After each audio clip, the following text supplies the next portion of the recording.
let me just jump in with the biggest wealth killer there is, which is the place that you live. And I'm going to come at this from a kind of a wide-angled perspective because I'm a real estate salesperson. I invest in real estate. I'm a licensed attorney.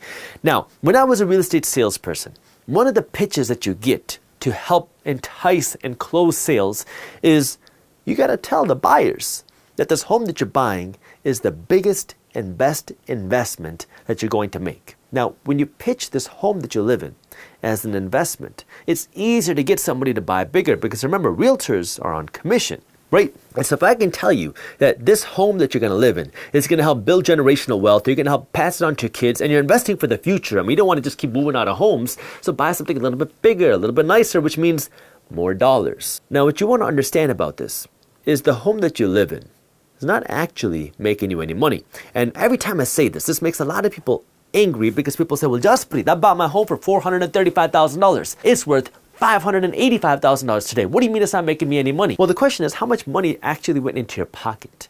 Because the only way you can get that money is if you A, refinance that money out, which means now you got to pay interest on that and then pay it back. And then number two is you can sell your home, but then you no longer have a home. See, the problem with your home is it is a money pit until you come to sell it. And then when it comes time for you to sell it, you have to hope that you can sell it for a profit because there's a chance that you won't be able to sell it for a profit. How do I know that? Because I've purchased a lot of real estate investment properties out of foreclosures because the homeowners couldn't sell them for how much they purchased them for. So the home that you live in is a money pit because you got to pay for the mortgage costs or the rent costs, you got to pay for the upkeep, you got to pay for the maintenance, you got to pay for the property taxes, you got to pay for the insurance, and everything else related to your home. And so when you get into this whole idea of I'm going to build wealth by paying off of my home, what you got to remember is you're still paying to live in that home. Even if you pay off the home, when you still have to pay property taxes and insurance and the upkeep and the maintenance and the upgrades, all these costs are still yours. If you look at your home more like a liability, where now this home is an expense, your other investments, your stock market investments, your business, your real estate investments, your rental properties, these are your assets. You flip the script because now what you can do is instead of spending so much money here on the home that you live in, you can spend less money here and put more money into your real estate rental properties, into buying stocks, into your own business, into your savings, into paying down debt because you're not investing so much money into this place that you live. This place that you live is an expense. And when you treat it like an expense, you're going to live a little bit smaller, which seems a little bit uncomfortable. But it's the biggest expense for so many Americans. For most Americans, their number one largest expense is their home. So if we think about now, how do we actually help people build wealth? Most people are focusing on the pennies. They're focusing on the Starbucks. They're focusing on the extra guac. They're focusing on the shoes that you buy. When what we could do is flip the script and work from the top down. What are your largest expenses? They don't have to be so large. Because guess what? If you can downsize your home, that could be an extra $500 a month.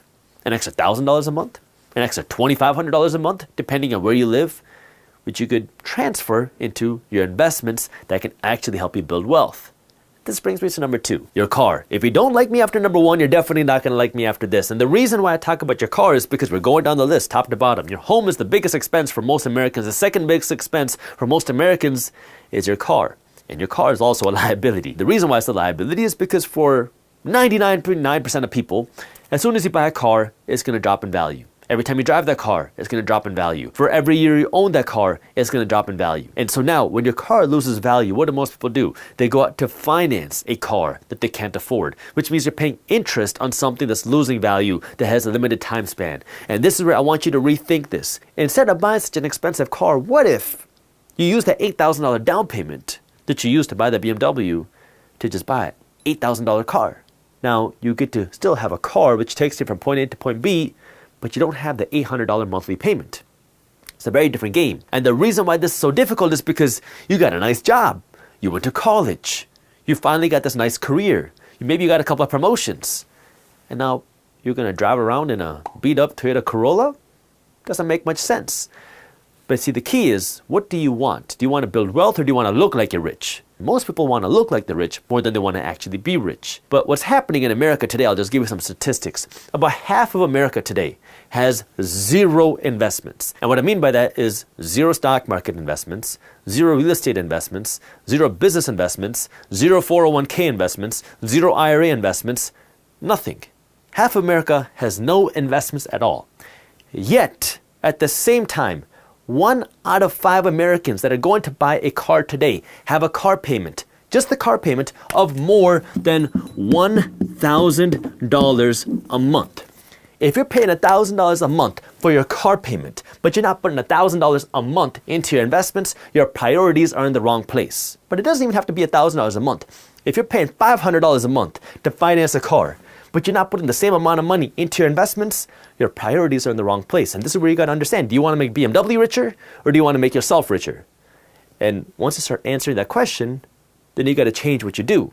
And the reason why it's so hard to change what you do is because it's uncomfortable. It's uncomfortable to let go of that car when you're so accustomed to the heated seats, when you're so accustomed to that nice dashboard that has the Apple CarPlay in it. But the key here is the goal is for you to be able to have all these nice things, but be able to afford them without worrying about the price. See, I want to make sure this is clear. My goal is not for you to live in a shack and drive a beat-up car for the rest of your life. I want you to make the right decisions with your money today, make the big decisions, because these things can save you a lot of money. We're not talking about the $5 at Starbucks or the $2.85 for the extra guac. They probably raised the price of extra guac. Whatever the cost is for extra guac, we're not talking about the $5 decisions. We're talking about the $500 decisions, the $5,000 decisions, the $50,000 decisions, the big decisions that can make a much more scalable impact on your wealth. Because guess what? If you're not spending $500 or $1,000 on this car, that's money that you get to keep, that you can invest. And I'm not even talking about the more expensive insurance, because guess what? Insuring the BMW is more expensive. The premium gas on your BMW, your Mercedes, your Audi is a lot more expensive. And the maintenance, you don't even need me to say, you already know, the maintenance on those German cars are expensive. Which, guess what? If you can afford it, great. But if you're not putting the same amount of money in your assets, you can't. The third wealth killer, you're going to get a kick out of this one, is being cheap. And this one, I learned this one the hard way because I was bred to be cheap. I grew up in a traditional Indian save-heavy household where you don't spend money on anything. And so when I grew up in that kind of environment where I'm going to penny pinch everything, where I'm going to reuse my brown paper bags, or I'm going to reuse my Ziploc bags, or I'm going to reuse everything possible, well, it was very easy for me to be cheap, which is fine in some instances. In certain parts of your life, it is fine, okay? But when you translate that to business, that being cheap can be very expensive. I'll give you a quick example of this. When I started getting into business and investing in real estate, I needed an accountant to help take care of my taxes and my bookkeeping. So what did I do? I found a cheap accountant. A cheap accountant is somebody that's not going to charge me a lot of money every single month, which means I get to keep more money, right?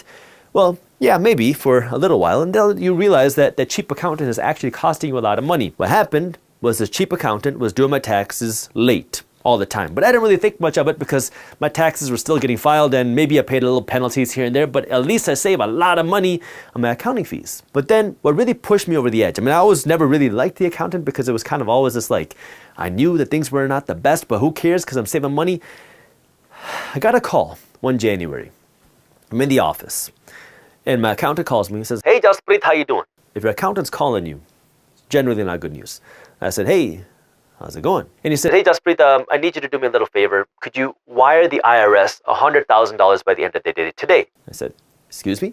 He said, "Yeah, we had some miscalculations, and we need you to send an additional $100,000 by the end of the day." And then he says, "Also, could you also send $18,000 to the state of Michigan by the end of the day today?" I said, "Excuse me?" "Yeah, sorry, we also didn't do your state taxes properly. So if you could just do that would be great." And I'm kind of silent and in shock. And he then responds by saying, "Oh, by the way, you're also going to get a late fine and penalty on this as well because you didn't pay the time." And at this point now, I'm kind of getting a little frustrated and upset. And I said, "Whose fault is this?" And my accountant, true story, says, "It's nobody's fault. It was just something that got overlooked." Now, I don't know about you, but if I have to pay $100,000 to fix somebody's mistake, somebody is at fault, especially if I'm paying penalties and fines on top of that. There's somebody's mistake that led to this fault. And so I paid the money, and then I proceeded to fire the accountant. And then I got a new accountant that I pay many, many, many multiples of what I was paying the old accountant. But now when I get calls from this accountant, which are rare, they're very different. It's, "Hey, Jaspreet, I got some good news. I found a way to save $60,000 in taxes on your tax bill because we were able to do this new deduction that we just found." It's a very different scenario. I pay a whole lot more money for it. I get a very different experience. I get a very different service. It costs more money, but it keeps more money in my pocket. It was the same thing when I started investing in real estate. I hired the cheapest property managers that I could find. And guess what? Those property managers were cheap. The problem is when it comes to business, when you hire the cheap, you get cheap services. And in business, what you're trying to do is you're trying to grow incomes.